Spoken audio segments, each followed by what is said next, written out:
Hey guys, Sim Racing Chewy side, and I got a video for you guys, and it's another track guide. We're at Richmond this week, a short track, and I'm still running my old paint as you can see there, but yeah, not much to say about this. It's a short track. I suck at this track. Said it might be very, very slightly different.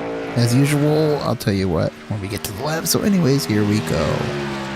Alright, here we are, about to go into turn 1, so let's do this. Let's just watch the lap, and then we'll get on with everything else. Steering ratio 12:1. Brake bias around 62, I believe. I'm not quite sure. I changed it from the default, but everything else fixed it up. Fixed weather. Pre-build, but the setup really didn't change any. If at all. I didn't notice nothing. It all changes with rubber now, thanks to the new dynamic tracks. But anyways, here we go.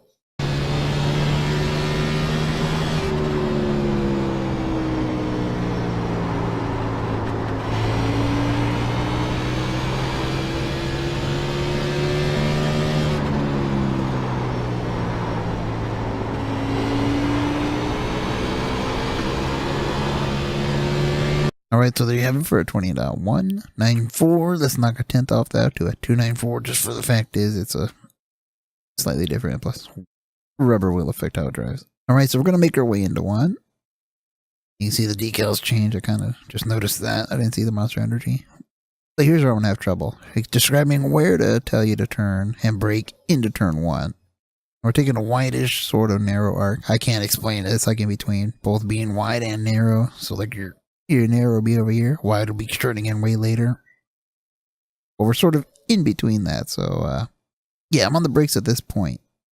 Try to visualize it. I'm looking at the left front of the car here with this, in line with this thingy. And if you look way in the distance carefully, you can probably get away with braking a little bit later, like right here, where this line, right where the mouse is, lines up pretty much with your field of view. Assuming you have a regular screen. Anyways, we're using about, 45 or 35 to 40% brake. And we're turning down into the corner, and we're going to ride the braking enough to get the car to slow down and then slowly release it the more we turn into the corner. As you can see that I'm doing right there. I'm turning more in, but I'm also releasing the brake because you only have enough grip available for, for one or the other. And by this point, when you're past the commit midline here next to my left roll bar, that's where we're going to let it roll all the way down to the bottom, and once you feel it, turn down, use the gas, and it'll complete that turn down. It'll make it turn even more. But that's just this particular lap because I tried this in, more rubber, and it won't turn as well. It doesn't want to roll as well when it's, rubbered up.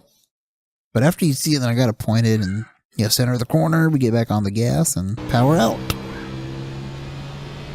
So in turn 3, we have at least a lot more choices for, guidelines of where to brake. So I'm going to be braking right about here. See, more or less we're lined up with the Monster Energy banner back there, but we're also aiming for where this light is. You see where the light is? Shadow, light. That's what we're aiming for, using the same amount of brake we did in 1. We're going to hold the brake just a hair longer than we did in turn 1, right until we apex the first part of the corner, which is right here. Then we're going to let it off and let it roll right at this point. Then once you get it turned down, just like turn 1, get it to, steer the rest of the corner. Now it wants to get pretty tight right here and away exit. It's so tight that it pushes loose, as you can see right there on exit. Anyways, that's going to be it for this track guide, and we'll see you next week. I don't know where. I think it's the start of the chase, so Chicagoland, and that'll be a true test of the new dynamic tracks that they fixed, I guess. Anyways, Sim Racing Chewy out.